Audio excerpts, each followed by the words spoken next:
Hey nerds, Farmer Jesse here. Welcome to Growers Daily, your daily dose of ecological farming insight. It is Thursday, September 25th, 2025, and today we're talking about tools I've discovered that aren't necessarily meant for how I use them, how to achieve that big Brassica success, and we'll start a garden on Texas clay, so let's do it.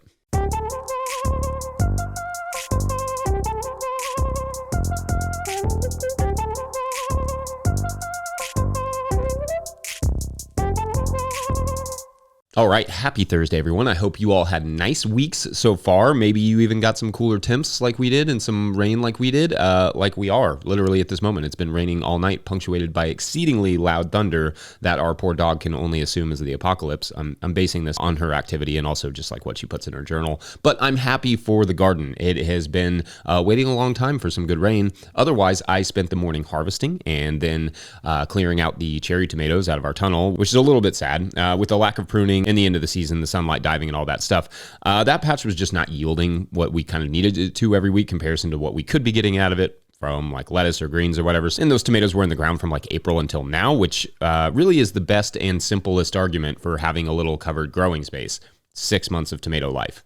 Rest in peace, cherry tomato season. It's been real. All right, our tradition on Thursdays is that we like to get caught up on your Patreon questions. Our whole thing over here at No Till Growers is that we do not keep anything behind a paywall because we believe this information should be free and open to the public. But as a thank you to the people who support that mission, Patreon members get first dibs on asking questions. Our first Patreon question of the day comes to us from Patreon member Chris Miller, who writes, quote, "Hey Jesse, random topic. I'd love to hear some unconventional tools/tool uses you've found over the years, i.e. using a drill and auger to plant tomatoes or an earthway seeder to apply dry amendments below the soil surface," end quote. All right, fun question here. Basically, what tools have I discovered that work well for something they may not normally be intended for? And there have been quite a few over the years, some that have worked and some that probably have not. The auger bit is a good one, but of course I did not discover that one on myself. I think I got that one from my buddy Pavel up at Pavel's Garden in Louisville, where I first saw him planting tomatoes with an auger bit on just like a simple drill. And the amendments with the earthway thing, they actually make an attachment for the earthway, which I've never used. But I was just looking at some dry amendments one day and then looking at the earthway and then back at the dry amendments. And I thought, why not just skip the middleman here and use the biggest seed plate possible and just put the amendments right, I think it was alfalfa meal, right there into the hopper and push it. And it worked relatively well, inserting the dry amendments like into the middle of a bed while I think it was Napa cabbage at the time was growing. And I thought, hey, there's maybe something here. It's a little hard to push that earthway through because it doesn't have a double disc opener. It has that shoe that catches on everything, but maybe with a double disc opener, it could work a little better. Doing that, what we call side dressing, to add to our farmer lingo convo this week. I still do think my preference would be to be able to use like a jang or something with a double disc, but I just don't have a seed roller yet that is big enough for the jang and the amendments together because it would have to have pretty giant holes. Anyway, I have also found the hand scythe or the hand sickle comes in pretty well. I don't know if I can avoid the word handy here, but it comes in pretty handy in a lot of places. I've used it to cut excess garlic scapes really fast, like just go through the patch, whatever wasn't harvested in the first rounds that's just kind of sticking up. I can cut those really fast with that hand sickle. I've used it to knock back grasses and weeds in tight spaces, which I think is kind of what it's meant for. But I've also used it to harvest ornery corn that refused to pop off the stalk. This week, I even used it to help clear the tunnels of cherry tomatoes, which to be honest, was maybe a little too dangerous and excessive to recommend because it's that thing gets kind of tangled up in there, but it went fast and I mean, honestly, it was kind of fun. The hand scythe is just a nice tool to have around. I've used mowers in some unconventional ways too, dropping the flail mower down low to flip beds and to like mow and sometimes just like mow in some cover crop seed. Like it just stirs up enough of that top of the soil if it's dropped low enough to just kind of cover them up. Clearing a bed of lettuce, it takes me like 30 seconds. And then if I want to, I can just transplant or sow right into that. Like for instance, what we did with our winter killed cover crops in a lettuce bed, you can see the peas kind of popping up there with just little bits of lettuce coming back as well. I've used the little push mower, the electric push mower with the collector on the back to harvest beds of lettuce that I then use the remnants to compost. So essentially a battery powered lawn mower becomes a compost machine. So that's fun. I think to some extent unconventional is sort of the name of the game in small scale farming. Oftentimes I'm using, let's say like fiberglass fence posts as stakes for bed marking, or we're looking for solutions to problems from other industries, like a foot pedal for a washing station is a good example, though my buddy David Ladner came up with that, not me. In some ways, it's kind of hard for me to think of examples because basically everything we use is an example. My weed whacker becomes a bed flip tool, or my broad fork helps me to dibble holes for leaks. Everything kind of has multiple uses. Moreover, there are really only a handful of tools that I can think any farmer absolutely needs. Then everything else is going to be specific to them and their management. For instance, a couple good stirrup hoes, a wheelbarrow, some 5-gallon buckets, and a rake, and some good shovels will get you pretty dang far, at least in the field. Then everything else is either, dialing it in, like getting a nice seeder or harvesting tool. Then obviously you need to manage your wash pack and all those things. Or it's just piecing it together from what you already have or what, is affordable to you. Anyway, what say you all? What are your more unconventional tool usage stories? Let us know. Otherwise, we're going to take a quick break. And when we come back, we will Brassica our hearts out. Broccoli right back. That was fun to say.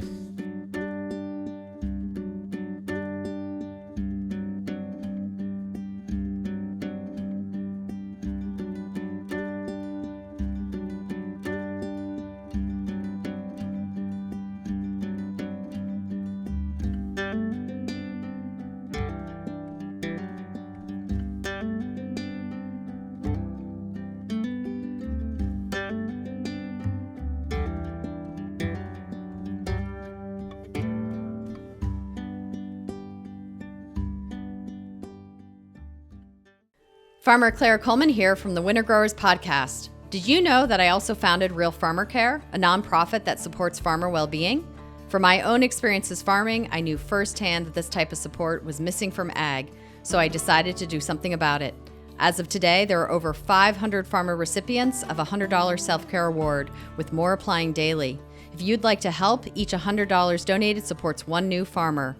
Visit realfarmercare.com to donate and learn more. Again, that's realfarmercare.com.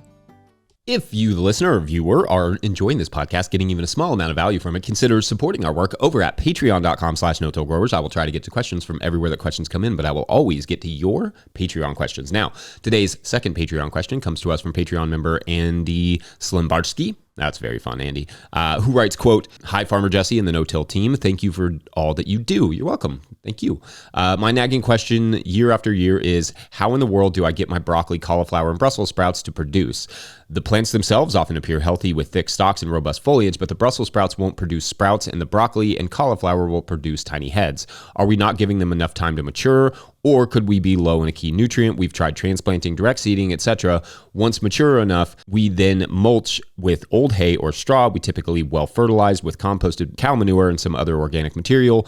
For context, we are in zone 4B or 5A, depending on which agricultural map you look at, and we typically will get everything in the ground by mid-May. Any guidance would be greatly appreciated. Thank you. End quote. All right, great questions here, and there are a few things that may be going on. First, if it got hot fast where you all are, that could explain much of the issue with the heads. Typically, the best heads for broccoli and cauliflower are grown when the plant is planted in the summer, going into the fall where their maturation can be slow. Same thing for Brussels sprouts, where most growers in your region are probably not starting those seeds until April and then transplanting them in late May or early June with the goal of having, nice, happy sprouts by late September or October. With the Brussels sprouts, though, if the plants look healthy, it's possible they were just still maturing and you could have topped them, cut the top off in September to trigger the sprout production. That would maybe be tough to pull off in our region. Sprouts that form too early in hot regions tend to be pretty loose and kind of useless. So Brussels don't usually go in the ground here until maybe late June or early July. But in colder regions like yours, it might work if the plants are still happy heading into the fall, just to top them. Also, look for early to mid-season varieties from your seed purveyors versus the longer season varieties. If you want them a little bit earlier, that may help. Now, there is such thing as early broccolis as well. These tend to be faster growing broccolis that are planted as early as possible, which may very well be May in your region, but could also be April if the soil is manageable at that point. And then they're grown to a decent size head by the early summer. But typically what we have to do here is get them started in February or March, planted in April with row cover, and then they can usually produce a decent head by late May or June, depending on the season. So it may have just gotten hot fast there, and the broccolis and cauliflowers put up the best heads they could, but would have done better if planted a little bit later or even earlier. And the Brussels just either needed a little later of a start or possibly just a topping, just a little bit more time for them to mature. Now, that may be all your explanation that you need, but other factors might include nitrogen, phosphorus, and or boron deficiencies, although with the cow manure, I probably doubt the nitrogen phosphorus issue. It probably wouldn't hurt to just get a soil sample tested and see, where things stand. Just explain to the agronomist like what you're doing, that you're trying to grow brassicas and having some issues with head size.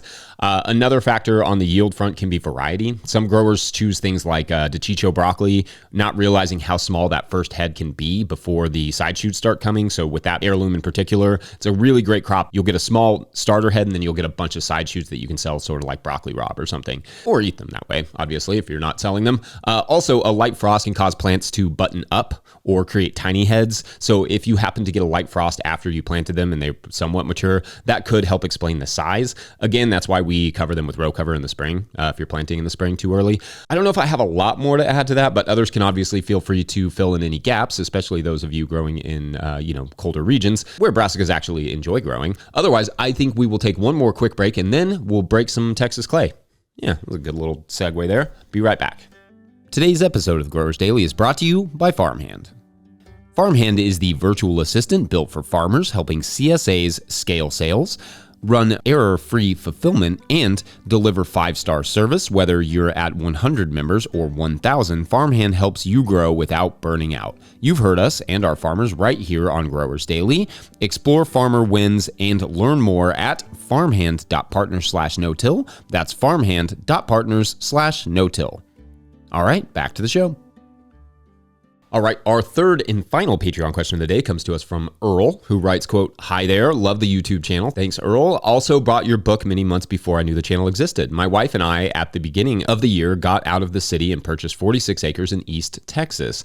Besides the house, it's untouched meadow and timber. In the fall, we will still be starting 3 50 by 50 plots for no-till gardens. One plot for this spring and the other 2 for following seasons. I watched many times the start from scratch video. I believe we will have to start out with an initial till. Currently, the East Texas soil is characterized as Texas clay pan, tan-colored hard soil with 5-foot native grasses growing in the meadows we will be turning into gardens. My question is this: will there be a big difference if we do a typical till 6 to 8 inches only, as opposed to using a rotary tiller after mulching the existing grass? Have not been able to locate one and frankly can't see the difference since we are following your guidelines after that. Thanks in advance and hope to see you at the Dallas convention. You should come out and see the land, end quote. I love Dallas. We have family down there. I always enjoy going there and they have a good soccer culture. So you may see me down there at some point. But great questions here. I'm assuming that by mulching the existing grass, you mean just kind of like mowing it down. If you already actually mulched over top of it, though, obviously you won't be able to till that. I'm assuming that's not what you did, but I just want to make sure that's clear. But if you do mean, mowing the existing grass and then using something like the rotary plow, which I think is what you were talking about with the rotary tiller, that does work fine. It sounds to me like you're kind of considering the right thing, but what I would consider doing, just to make sure it's clear, is mowing the existing grass, adding some rich compost and whatever other amendments that you might want for long-term soil health based on your soil tests, and working that in with whatever tiller you do have access to. Now, I will say, if it is hard Texas clay, a basic tiller may not do the trick, as it seems like you sort of suspect here. You will only know that by trying, but if you can't get a shovel into it, you can't get a tiller into it, and you need to probably hire someone with that machinery to do that work for you. Otherwise, the tiller's just going to skip across the ground. Specifically, you will need to add your amendments and compost, then break it up with a plow and or some sort of ripper, and then till it after that. Then after you do that, you can form your beds. And like I always have to remind people so that the comment section doesn't go berserker here, that should be the last time you ever really have to work the soil like that. If you do it right, you will never have to work that soil again at any sort of depth. You don't have to use the rotary plow or rotary tiller, as you called it. That is just an easy tool that can both hill up the beds and plow them kind of at the same time, or at least be just like one tool for 2 jobs, but it is not a requisite. It could be a plow and a tiller or whatever just makes the most sense for getting that soil broken up and getting those amendments worked in there. For me, it's like a house where you really just want the best foundation possible so that you can build a really healthy and long-lasting garden on top of that. I've tried to skirt this in basically every way possible, breaking up the soil like that. And what I find is that, and this is the opposite of a surprise, not setting the garden up for success in the beginning just leads to a hard, long path of recovery ahead. You can recover it. It can do fine. Not always, especially not on clay. Clay is unforgiving. Anyway, I'm not sure if that was helpful there, Earl, and feel free to add to what you wrote, but wishing you all the best of luck. I actually, like I said, I really love Texas, maybe in big part because of the food. Not going to lie, I've had maybe the best enchiladas verdes there that I've ever eaten anywhere in the world. But I also see a ton of room for more agriculture in Texas. Without a doubt, especially in the winter, I should not be able to go to the farmer's market in December or January and not see it bustling with local people, but not local farmers. So yeah, lots of opportunity there. All right, fun stuff as always, Patreon members. Please get your questions in so I have lots of fodder over the winter. Otherwise, we're going to call it a Thursday. But before we go, we're going to get a quick word from our friends over there at Rimmel Greenhouse Systems. Whether you're growing tomatoes for market, flowers in the spring, or vegetables for your family, growing in a high tunnel protected from the weather provides the right environment for a harvest you can count on. Even brassicas. Yeah, they grow well in a tunnel. Rimmel greenhouses are strong, durable, and easy to assemble, offering the quality you need to grow productively year-round. The team of experts at Rimmel Greenhouse Systems will be your trusted partners to ensure you get exceptional value from your greenhouse or high tunnel investment. Visit Rimmel.com today to get growing. Don't forget, No Till Grows is now officially a nonprofit 501c3, so donations are tax deductible and greatly appreciated. You can learn more about how to do that in the show notes, especially if you're looking for an end of the year, contribution for your get a little tax break and, teach people how to farm simultaneously. That's sweet, sweet deal. Please make sure to like and subscribe and or follow wherever you're getting this podcast. That's an easy way to help us out. An enormous thank you to all of our show sponsors. And if you'd ever like to sponsor the show, you can reach out to Farmer Michelle at notillgrows.com. Huge shouts to Willie Breeding for the theme music, which you are still allowed to cover. We've got 5 more days of September. So get those covers in to Farmer Mike at notillgrows.com. Speaking of Farmer Mike, shouts to Mike Hilbert for the production help and editing. Also shouts to Epidemic Sound for the background music that you can hear. That's me drumming. I hope there's drums in it, though. If there's no drums, then that's not helpful. Pick up a hat or a copy of my book, The Living Soil Handbook, at notillgrowers.com to support our work. Big thank you to everyone over at patreon.com/notillgrowers, where at a certain level, or if you just bump up from one level to another, or you sign up in the month of September, you get a shout out on the show. So big shout outs today to our lamb. Our lamb, keeping the story going this week. Shouts to our lamb. All right, so this week's story, as you will remember, Farmer Susie and the boar, named Boar, I guess, are both stuck, staring at each other. The boar's in the fence. Susie's hurt herself, and she's just kind of laying on the floor, and the boar's between her and the exit. They're just kind of staring at each other, and Susie has fallen asleep out of exhaustion and out of recognition that she's not going to survive if she doesn't rest and get some energy to move. And when she opens her eyes, the boar is there, also resting. The sun is up. Her leg is throbbing in pain, but she feels she has a bit more energy and decides, I'm gonna try and move here. I'm gonna try and get out.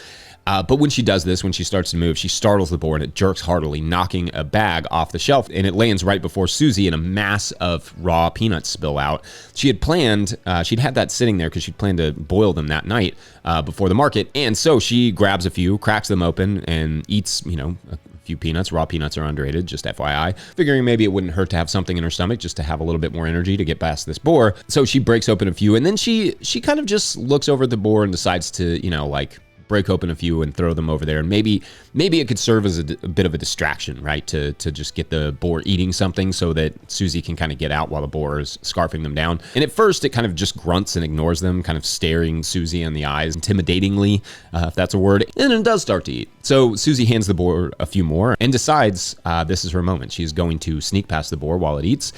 And that is for tomorrow on Burled, because that's still the best title I've come up with anyway. Thanks for watching and or listening. We'll see you then for Feedback Friday. Get your feedback in so I can Friday it. Thanks for watching and or listening. We'll see you then. Bye.